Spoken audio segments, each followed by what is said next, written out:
na hian pathian thu thiang lim puan chuan na kan nei le do na ule naw Krista ule naw ten Eliza Media Ministry atranga pathian thu kan puan chuat te mi lo ngai thak sak thina kan loma lo ngai tha chun zom zel turin Krista hing kan som chawani pathian thu thiang lim ngai thang rom bung som le panga chang li pathian le khathua chelna le thamwan na muwa baise na kan nei theina turin manlai zia ka piang te chu kai mani min zirti na turin zia kan isia athu kan chiarte kan thri reng thena lalpan mal mi som saro se amen kan thu pui tan chuan Kristian Lungthu kim tin thu pui karon dani e pathian thu min pek ka thin lunga thu ron soyangin voina hian soi karon tum dona Kristian kan ni na hian kan Kristian nuna hian thil poimo tak mai a oma chung thil poimo tak mai pathum te mangin pathian thu kan sir don ani hei Lungthu Kristian Lungthu kim tin karon tha thu puya Lungthu la khelo ta na Lungthu han soi fiam ma salok ila malai kan pi le kan pu ten so an chum nan thileng kim mai an chuan na lung pathum dain chumi chunga bel an da thina chuti chuan lung chu achung chibrual tak in zone takin an da chumi chunga bel an chuan in rem takin oma du to ka cho angama bothei lawin nget takin engkim mai kha an chuang min thei ani ole chu tiang chuan kan Kristian na hian in nga na in chuan na Lungthu pathum poimo tak mai a oma chu soi kan tum don ani masaber Lungthu masabera chuan beisei tlata ania chumya chuan tum tlata ani le pathum na chuan bei tra ani kan Kristian na hian nget taka kan om theina tur le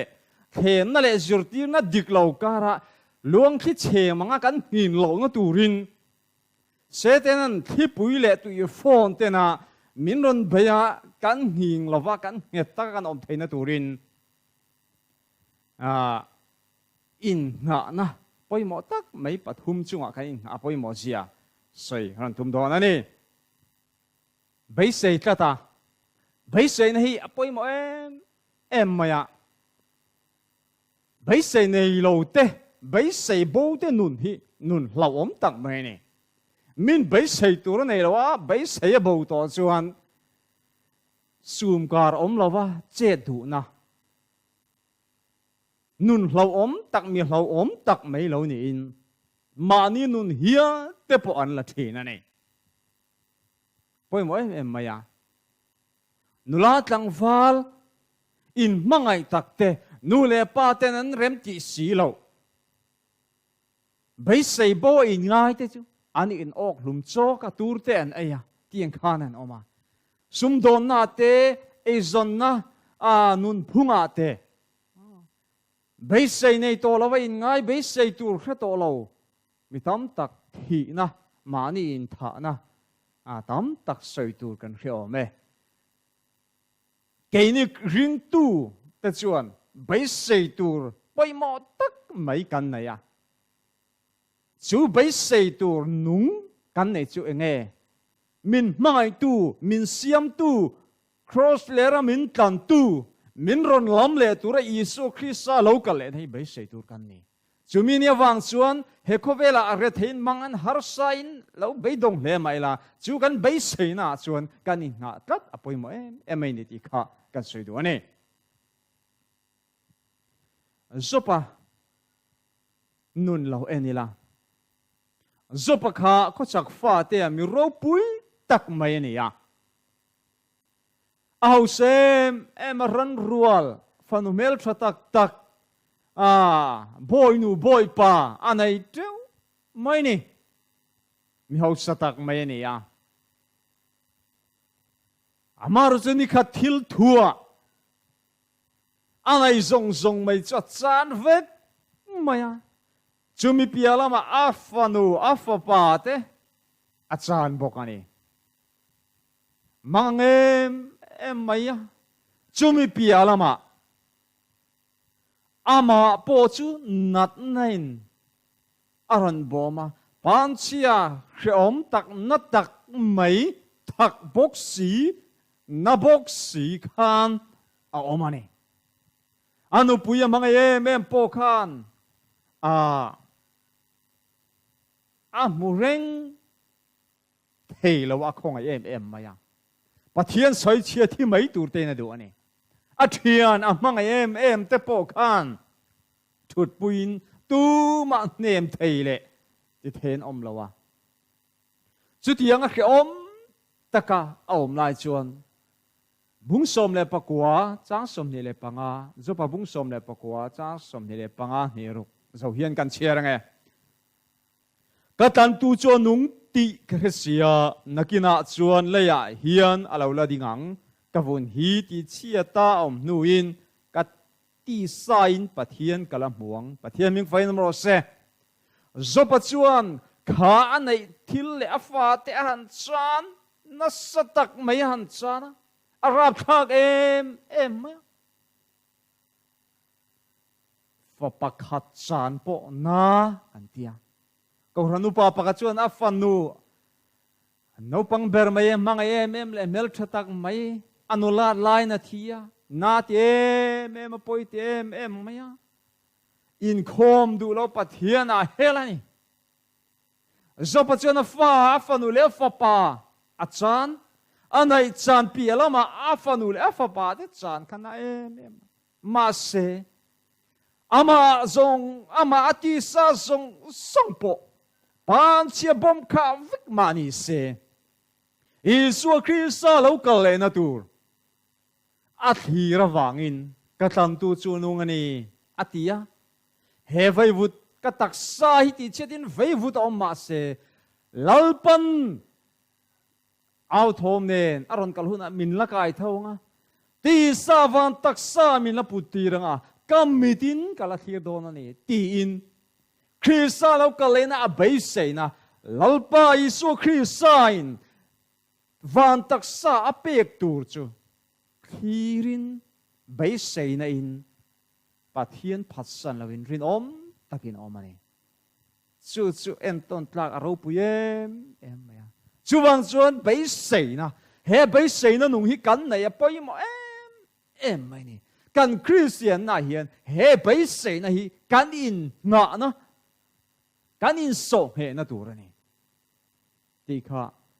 poi mo le in ka ria su chuan isuan he ko vela lo len lai khan zirtir som le pani te hena athi don thu asoya chuan khamwan tu tharau thiang lim pa hena ka dil sakang cheunga ka om lo to nuwa po a thamuan in a vengang cheunga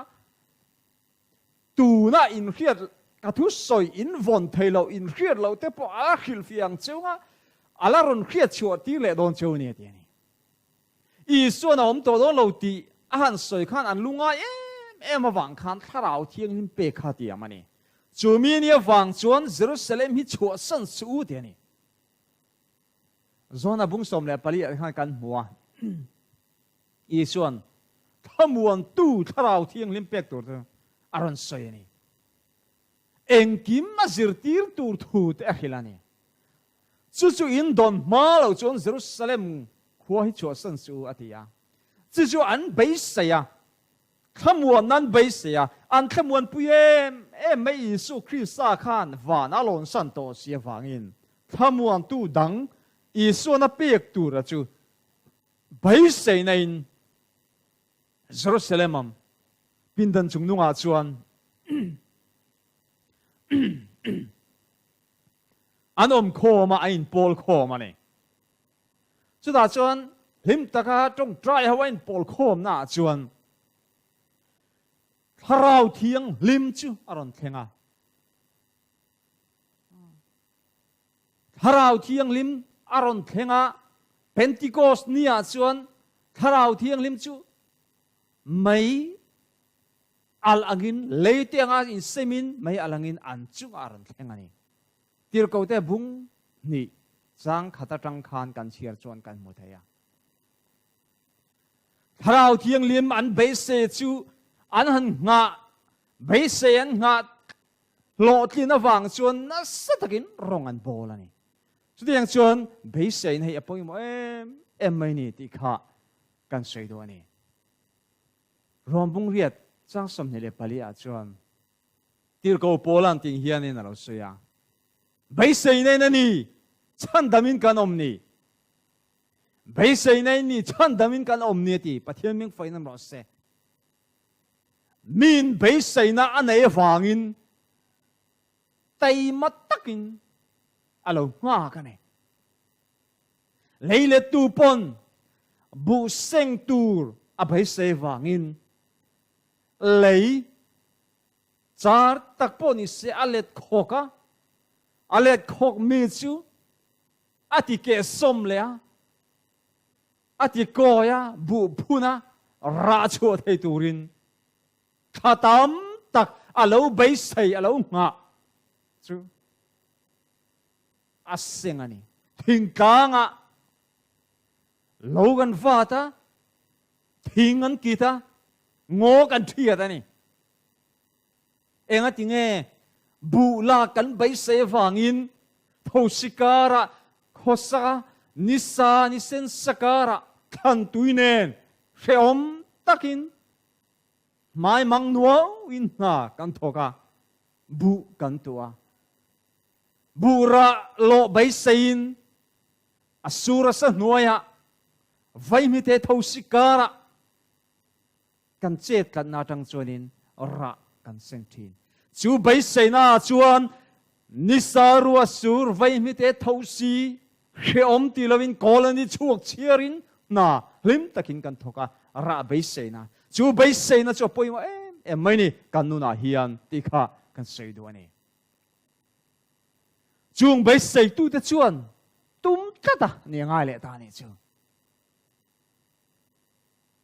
kan Kristian nuna Isu Krista lo kalena ngak be sei tu te van kai be sei tu te chuan tum kat na kan nei le ngai tai tum kata kan ni khangai le ta Daniel bung khat chang riat lo chiari la ma se Daniel chuan aril ruin lal chole a uain in thin te chuan in ti bol hlo lo atum kata chuti chuan anh ti bol ho lo nan til re te ho tu chu adila tum kat na avan poi mo ta em he tum kat nei farisai nu na ni lo thil ti ho chu tum ani lo di kha kan sei do ni pathianin ei lo tur ati julesa thil thalo ei lo tur in lo tur ati kha Daniel atkan ei lo an tum tlat mai ni tum tlat na hi thil tia van ram kai tum na lo chua tum na ni lo pathian thu wang zo ka ne Daniel khan sal mai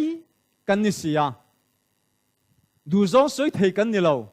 ho i ei meng u ti po ni se om ve tak ani Malay salte reng reng hian an pu te thu lewin thuin soi mei mei thei lawa an niel mei thei hek lo an du huna tha thein nia an tong po phal an ngai lawa ni chu tiang chu ni ya Daniel chuan til re te ho tu ne na chuan lal chole wai in an in thin Zule sa chu da bo adila ni chu in ti bol ho lo atum kat ani chu mo chu lal pa arin om na atum kat na wang chuan pathian arin om te chu lal pan alo choi moi le ta ni chu pathian ming fai nom ro se til re hau tu thin lunga chuan na athoka ni soman fia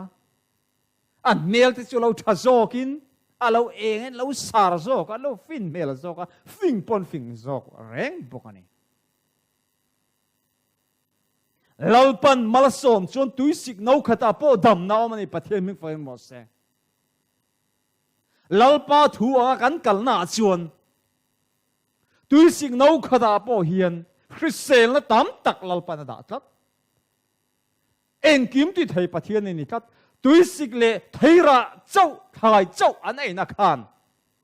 fin na le Kristian na sang tak mai pe lalpa thu ang kal tu le lalpa za tu le lalpa ti tu chu lalpa na lo choi moi je la ni poi mo em mai kha tum kan na kha farisai nu na ni lo thil ti lo chu tum na ni lo ni ti hi uar tak le chiang tak kan rial tan kan soi du ni chu ti chuan Daniel atikha pathianin mumang thil fia theina fin na ro pui tak apea Babylon ramro rel tu sang tak mai Daniel kha anni phachau ta dor maya athian te po ram bial ho tu an lo ni ta ni chu ti chuan Nebukadnezar chu miduam alo ni ta alurang katsak adota tang karuani kha thu tok lovin milim lian pui mai rang katsak hlangin engkim mai keima zelin lalna tlot ling nei turin ti in bai sen dura phai zola milim ro pui tak mai chodina mi pui khoma ram bial ho tu sang te khoma chi bai buk turin atiani ma se Daniel thian te pathum hian chi bai buk lo an tum kat mai ni thu thung thar fa thin lung phe ka ziak te khan an thin lung phe ka pathian dan aw ma wangin thin lung phe ka pathian dan zia sak milem besu ti tu pathian aw ma wang khan chu mi ring tu ani wang chon milem biak lo an tum kat mai ni chuan tum kat awang chuan mai puya pai turani ti po an khareng ma se mai pui thil ti thei ai khan lalpa khan hlau zo ani pathian ming fain mo se chu chuan Nebukadnezar te Nebukadnezar na anan fila Nebukadnezar na chala andu chuang lo helaya hian ti se om ve tak po ni eng po ni se ho kan nun na turin alemin ming mai ni ku ni la ming men han ku ni la nakina kan pathian rong kan bole mai don alom thi ai chuan a lok zo kang chu a tha zo kang chu ti po ni se om takani ma se kha po kan tum lo an tum lo ani poi mo em maya chu ti chuan che bai buk lo an tum kat mai ni chu che bai buk lo an tum kat na wang chuan mai puya pai na kha an ma chon do na ni ti pon khre ni helaya hian Daniel hi om ve lawa om lo chanero kan khre mai lawa Bible record om lo boka heng rambial then pat rambial thena thu nei na nei Daniel thian pathum te hi Nebukadnezar ma anin lanani ti kha kan muani helaya hian